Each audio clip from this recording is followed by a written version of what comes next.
여러분 안녕하세요. 오늘도 조용히 조명을 조금 낮추고 천천히 마음을 가라앉혀 보시죠.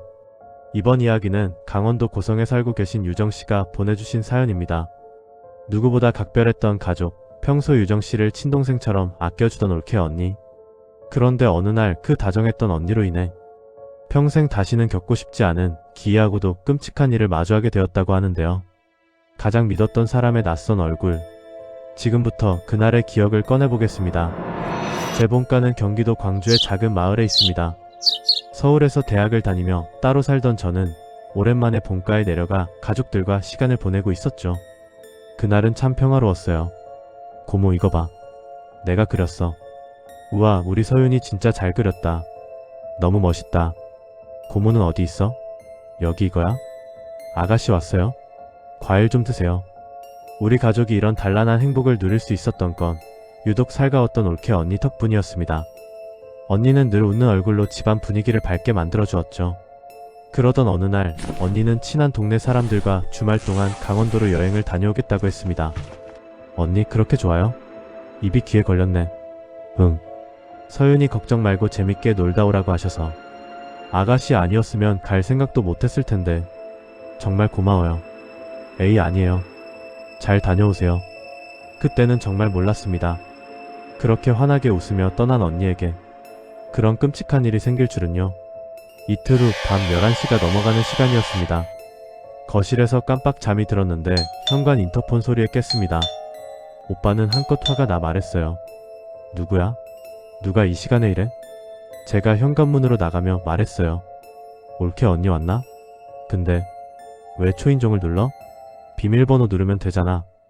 뭐지 싶어 인터폰 화면을 확인한 순간 저는 그 자리에서 얼어붙고 말았습니다. 화면 가득 웬 여자가 얼굴을 바짝 들이밀고 있었거든요. 그런데 자세히 보니 그 기괴한 표정의 여자는 다름 아닌 올케 언니였습니다. 놀란 마음에 급히 현관으로 달려가 문을 열려는데 아 열지마. 유정아. 오빠의 말이 끝나기도 전에 문을 열어버렸고 문 앞에는 처참한 몰골의 언니가 서 있었습니다. 머리는 산발로 흩어져 있었고 축축하게 젖은 머리카락에는 흙과 나뭇잎 같은 게 잔뜩 들러붙어 있었죠.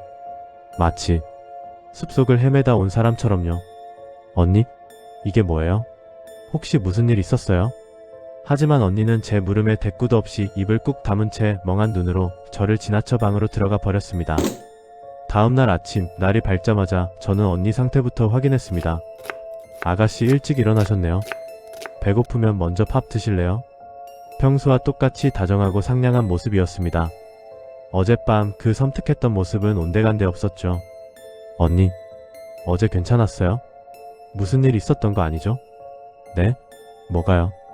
해맑게 웃으며 되묻는 언니. 기억을 못하는 걸까? 아니면 연기하는 걸까? 저는 등골이 서늘해지는 기분을 떨칠 수가 없었습니다.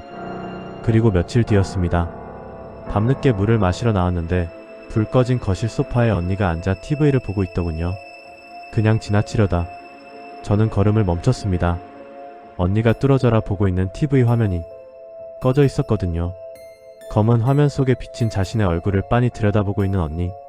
그때 안방에서 조카 서윤이의 자지러지는 울음소리가 들렸습니다. 언니는 미동도 하지 않았죠. 이상한 예감에 조심스럽게 안방 문을 열었는데 방문 손잡이에 끈이 칭칭 감겨 있었습니다. 아이가 밖으로 나오지 못하게 문을 묶어둔 거였어요. 저는 서둘러 끈을 풀고 아이를 안았습니다. 서윤아, 괜찮아? 고모야, 울지마. 언니? 왜 이래요? 애가 무슨 잘못을 했다고 문까지 묶어요. 그때 어둠 속에 앉아있던 언니가 고개도 돌리지 않고 낮게 웅얼거렸습니다. 시끄럽잖아. 그 낯선 목소리에 저는 아무 말도 할 수 없었습니다. 서윤이를 겨우 달래고 뜬 눈으로 밤을 새웠죠.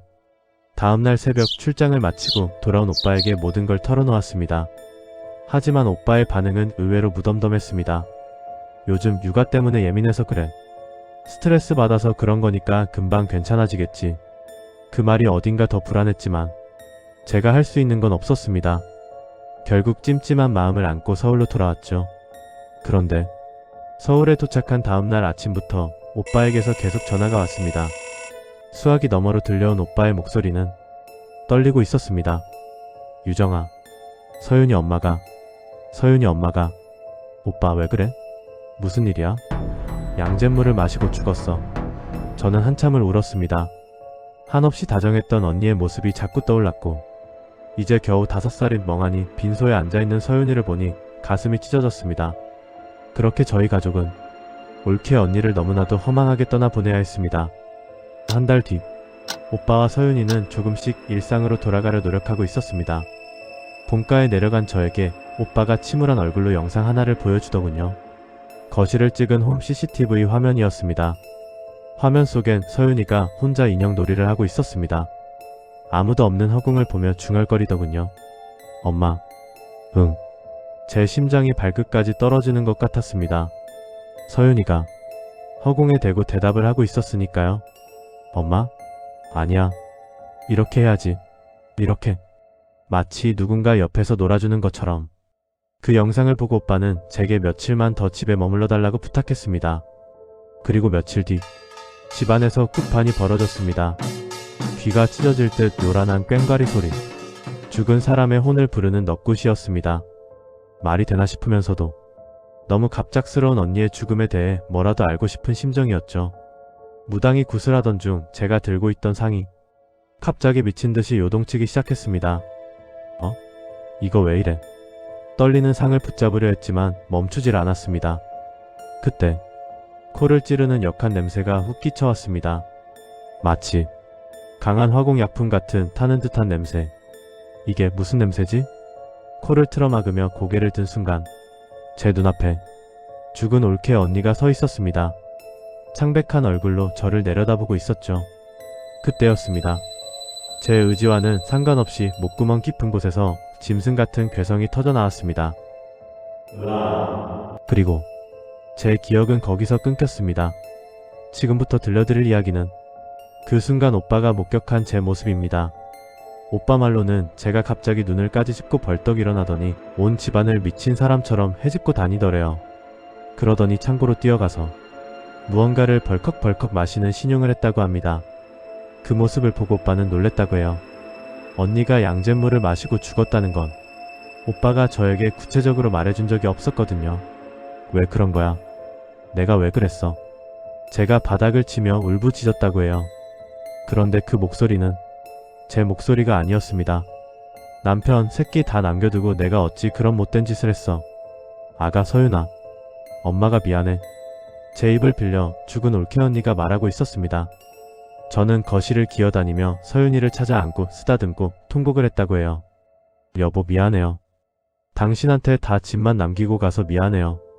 나도 내가 왜 그랬는지 모르겠어요. 나도 모르겠어. 그렇게 한참을 울던 올케 언니는 마지막으로 아이를 잘 부탁한다는 말만 남기고 제 몸에서 스르르 빠져나갔습니다. 저는 그 자리에 쓰러져 기절했고요. 정신을 차린 뒤 무당 아주머니가 혀를 차며 말씀하시더군요. 자살기가 붙은 거야. 자살기는 억울해서 지 스스로는 저승기를 못 찾아.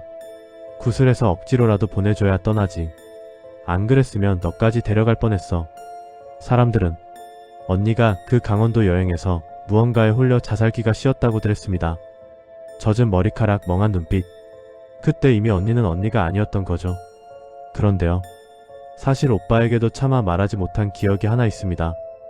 여행을 떠나기 전 언니가 짐을 싸고 있을 때였어요. 언니, 서윤이까지 보느라 고생이 많아요. 가서 푹 쉬다 와요. 제 위로를 들은 언니가 짐을 싸던 손을 멈추고 저를 보며 이렇게 말했습니다. 아주 싸늘한 표정으로요. 괜찮아, 곧 죽을 거야. 내가 죽일 거니까. 그때 언니가 죽이겠다고 한 건 자기 자신이었을까요?